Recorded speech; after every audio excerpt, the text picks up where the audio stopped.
चलो यार, अब ना ऑर्डर 8 की बात ऑर्डर 8 की बात करते हैं। ऑर्डर 8 में है रिटर्न स्टेटमेंट।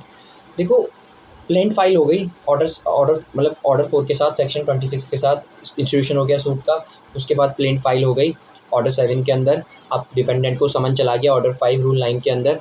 अब उसने क्या करा, रिस्पांस, अब उसको क्या करना था, 30 दिन के अंदर रिस्पांस करना था, अपनी रिटर्न स्टेटमेंट लिखनी थी, रिटर्न में होनी चाहिए बेसिकली। उसमें वो क्या करेगा, कुछ पॉइंट्स लिखेगा, जो बातें उसने बताई थी उसके अगेंस्ट में वो क्या बातें करना चाहता है। या तो वो ना इन जो प्लेंट में पॉइंट्स लिखे गए थे उनको एक्सेप्ट कर लेगा, और वो स्पेसिफिकली एक्सेप्ट करेगा, ये नहीं कि वो मतलब एक साथ ही बोल दे हाँ हाँ मैं तो सबको हाँ करता हूँ, नहीं। उसको अगर एक 4 पॉइंट है तो चारों के अगेंस्ट में भी लिखना पड़ेगा, हाँ मैं इस पॉइंट को एक्सेप्ट करता हूँ, इसको नहीं करता हूँ। तो अगर मान लो 4 थे, 2 पॉइंट को एक्सेप्ट कर लिया उसको बोलेंगे एक्सेप्टल, है ना, और 2 को डिनाई कर लिया उसको बोलेंगे डिनाइल। एक्सेप्टेंस जो होती है उसको बोलते हैं, उसके बेसिस पे जजमेंट आता है। चारों अगर एक्सेप्ट कर लिए तो कोई बात ही खत्म हो जाएगी, एक्सेप्ट जजमेंट आ जाएगा, जजमेंट के कुछ दिन बाद डिग्री पास हो जाएगी।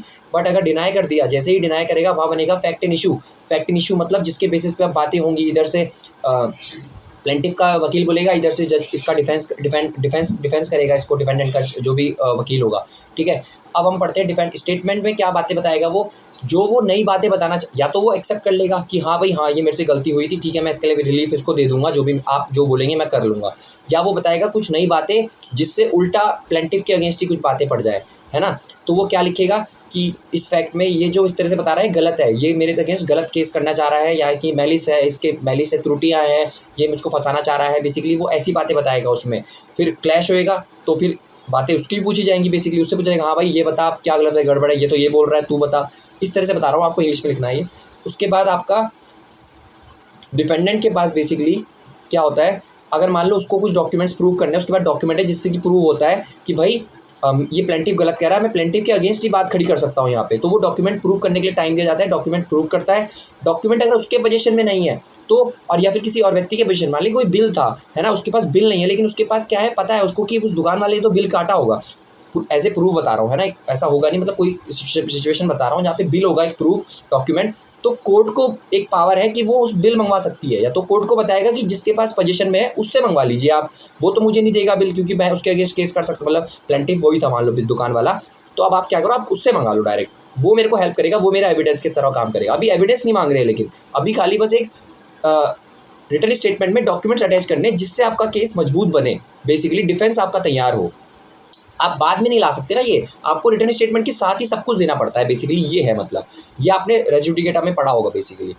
और आपका उसके बाद यहाँ पे मान लो कि ना इसमें क्या है, ऑर्डर जो आपका ये ऑर्डर 8 है, इसके अंदर ना आपका 6, आपका जो 6, हाँ रूल 6 है, 6 का 2 है बेसिकली, वो ना सेट ऑफ की बात करता है। देखो मान लो मैंने केस किया आपके अगेंस्ट, ठीक है, प्लेंट दायर कर दी। अब आपको रिटर्न स्टेटमेंट आप भेज रहे थे, मैंने आपके अगेंस्ट किया और आपने मेरे 10,000 रुपये देने थे, ठीक है, सेट ऑफ क्या मैं वो समझा रहा हूँ, 10,000 रुपये देने थे। अब आपने भी मुझसे ना 5,000 रुपये लेने थे। तो अब आप पता है क्या करोगे, आप ना रिटर्न स्टेटमेंट में लिख दोगे सर 5,000 तो इसने भी देने हैं मेरे। तो अब कोर्ट क्या करेगा, एक ऐसी डिग्री पास करेगा जहाँ पे क्या होगा, 10 में से -5, 5 ही आपने मेरे देने हैं। समझिए, आप थोड़ा कन्फ्यूजिंग हो गया ना, आपने मेरे में, तो आप समझे तो ठीक है। बाकी देखो ए और बी था, ए ने बी के 10,000 रुपये, ए ने फाइल किया सूट कि मेरे को 10,000 का कंपनसेशन चाहिए। बी ने रिटर्न स्टेटमेंट में लिख दिया कि भाई सर इसी ने मुझे सेम एस्पेक्ट में 5,000 रुपये लिए थे। तो अब क्या होगा, उसको 5,000 को, अब देखो 10,000 मांग रहा था तो मैं सिर्फ 5,000 दूंगा, बेसिकली ये कहने का मतलब है। लेकिन यहाँ पे ना प्लेंटिफ की मर्जी है कि वो सेट ऑफ कराना चाहता है कि नहीं कराना चाहता है। यहाँ पे बेसिकली सिंपल सी बात है, यहाँ पे ये होता है। और आपका यहाँ पे क्या है, कुछ कंडीशंस है सेट ऑफ कराने की कि ना पिक्यूनरी जुडिक्शन में होनी चाहिए। मान लो इसने जो फाइल किया था केस वो 25,000 रुपये के लिए किया था, कोर्ट का जुडिक्शन था, लेकिन ये सेट ऑफ मांग रहा है 40,000 रुपये का, जो कि जिसका कोर्ट का जुडिक्शन ही नहीं है। तो इसको इस 40,000 के लिए अलग से केस फाइल करना पड़ेगा इस प्लेंटिफ के अगेंस्ट। अगर ये सही भी है ना तो भी यहाँ पे सेट ऑफ नहीं करा सकता ये, क्योंकि जुडिक्शन में नहीं है कोर्ट के, ठीक है। और एक चीज़ है, नेचर ऑफ ट्रांजेक्शन सेम होना चाहिए। मान लो इसने जो सूट फाइल किया है ना वो किसी कंपनसेशन को लेके है, तो ना ये भी अगर सेट ऑफ कराना चाह रहा है तो ये भी कंपनसेशन को ही बोल सकता है, ये नहीं इसने इससे कोई इंटरेस्ट इनकम ली थी उसके अगेंस्ट में बोल दे। समझ रहे हो, नेचर ट्रांजेक्शन का सेम होना चाहिए, बहुत इंपॉर्टेंट बात है ये। क्वेश्चंस आते हैं, अगर इलस्ट्रेशन आ गया तो फंस जाओगे आप। आपको देखना पड़ेगा कि नेचर सेम है कि नहीं है। यानी अगर डिविडेंड इनकम का इसने केस किया है तो यहाँ से भी डिविडेंड इनकम के लिए ही सेट ऑफ होना चाहिए। ये नहीं कि ये कंपनी के अगेंस्ट बोलते सर इन्होंने मेरे कुछ प्रॉफिट हुआ था, उसमें मेरा शेयर था, शेयर कैपिटल मैंने शेयर्स लिए थे, उसमें से इनको मेरे को देना चाहिए था, डिविडेंड इन्होंने नहीं दिया। इस समझ रहे हो, ये प्रॉफिट और डिविडेंड को आप एक तरह से आप वो कोरिलेट नहीं कर सकते हो। और एक पिक्यूनियरी जुडिक्शन और लीगल इनकम होनी चाहिए। यानी आप सट्टे में कोई इनकम जीते हो इससे कि भाई चलो ये बारिश होएगी नहीं होएगी, चल पैसे देगा तू मेरे को, इससे आप जीत गए। आप बोलोगे सर इसने मुझसे शर्त लगाई थी उसको मेरे वो पैसे देने, सेट ऑफ करा दो, वो सेट ऑफ नहीं होगा। लीगल एक इनकम होनी चाहिए आपकी, लीगल अमाउंट होनी चाहिए बेसिकली, ठीक है भाई। यही बातें हैं 3-4, ये ध्यान में रखनी है आपने। और बस इसके बाद आप क्या सेट ऑफ को ऑप करा सकते हो। इसके बाद आता है 6 का क्लॉज, मतलब बेसिकली 6 का क्लॉज है जो कि काउंटर क्लेम की बात करता है। देखो सेट ऑफ तो क्या था, सेम ट्रांजेक्शन में होना चाहिए ना, लेकिन काउंटर क्लेम क्या होता है, बेसिकली सूट के ऊपर सूट। डिफेंडेंट को राइट है अगर उसका कोई कॉज ऑफ एक्शन, देखो इसके अगेंस्ट तो केस बनेगा ही ना, इसके अगेंस्ट तो केस फाइल कर दिया प्लेंटिफ ने, ए था बी था, ए ने प्लेंटिफ बन के डिफेंडेंट बी के अगेंस्ट केस फाइल कर दिया। बी बोल रहा है सर, बी लिख देगा, उसने सारी बातें लिखी, एक्सेप्ट डिनायल जो भी किया उस प्लेंटिफ को लेके जो प्लेन पे बातें थी, उसके नेक्स्ट में क्या किया, अपना सूट डाल दिया। बेसिकली अपना सूट नई जगह डालने की बजाय उसने क्या करा, यहीं लिख दिया कि मैं ही सूट फाइल कर रहा हूँ, ये क्या करेगा मैं ही कर देता हूँ अभी, ठीक है।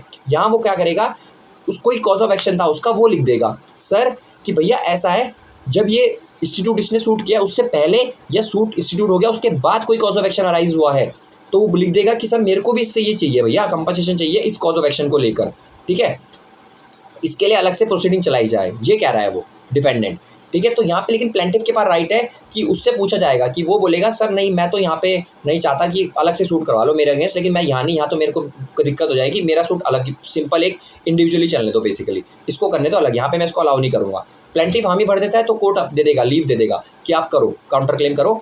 ये दोनों केस चलेंगे साथ में चलेंगे, एक ही जज बैठेगा, एक ही प्रोसीडिंग चलेगी, लेकिन 2 केस चल रहे होंगे अंदर अंदर, समझ रहे हो। तो वो कोरिलेट करके जो डिग्री निकलेगी ना, वो एक एवरेज बैलेंस डिग्री निकलेगी। कितना फ़ायदा है ना, मतलब एक अच्छी बात है ना कि यार समय बच रहा है, इनका भी समय बच रहा है, 2 केस दोनों को बार बार नहीं मिलना पड़ेगा, टाइम एक ही केस के अंदर। देखो 2 केस जाते हैं तो दो बार हियरिंग होती, अलग अलग कोर्ट में होती, जो भी होता अलग अलग जज के अंदर होती, यहाँ एक ही में सुलझ जाएगा। ईजी करने के लिए दे रहे हैं ये आपको अपॉर्चुनिटी, मिसयूज़ करने के लिए नहीं है, ईजी बनाने के लिए, ठीक है। अब बेसिकली और क्या होता है इसमें, काउंटर क्लेम आप बेसिकली जनरली डैमेजेस के लिए भी कर सकते हो और किसी कॉज ऑफ एक्शन के लिए भी कर सकते हो, सिंपल सी बात, इसमें ये फायदा है। सेट ऑफ में आप बेसिकली डैमेजेस के लिए कर रहे थे ना, जो भी आप सेट ऑफ करते हो कोई अमाउंट होना चाहिए, यहाँ पे आप ऐसा नहीं है, कोई आपकी चोट भी लगी है, क्रिमिनल आप सिविल में क्रिमिनल का कर लो, इस तरीके से आप कर सकते हो बेसिकली।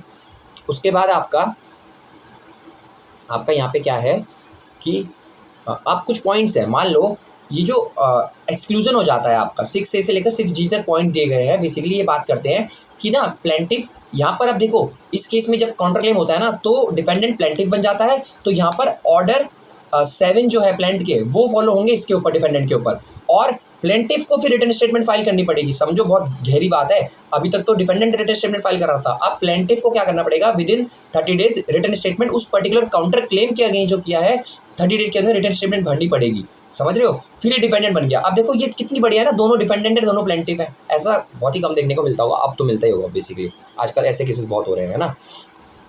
उसके बाद आपका क्या है, यहाँ पर काउंटर क्लेम हो गया ना, तो इसमें क्या है, अगर मान लो प्लेंटिफ वाला जो पहला वाला जो फर्स्ट केस था ना, मान लो वो आगे जाके फर्दर बंद हो जाता है ना, कुछ हो गया उस पर डिसीजन आ गया या फिर वो नहीं हुआ, प्लेंटिफ ने वापस ले लिया, तो भी ये काउंटर क्लेम चलता रहेगा। समझ रहे हो कितनी बड़ी बात है, ये काउंटर क्लेम चलता रहेगा, समझोगे तो बड़ी बात है, नहीं समझोगे तो वही है, मानो तो गंगा माँ है, ना मानो तो बहता पानी, सिंपल सी बात है, ठीक है।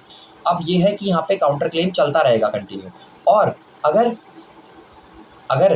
बेसिकली क्या है, जो काउंटर क्लेम होता है ना, काउंटर क्लेम में आप, यार मैं खुद ही भूल गया,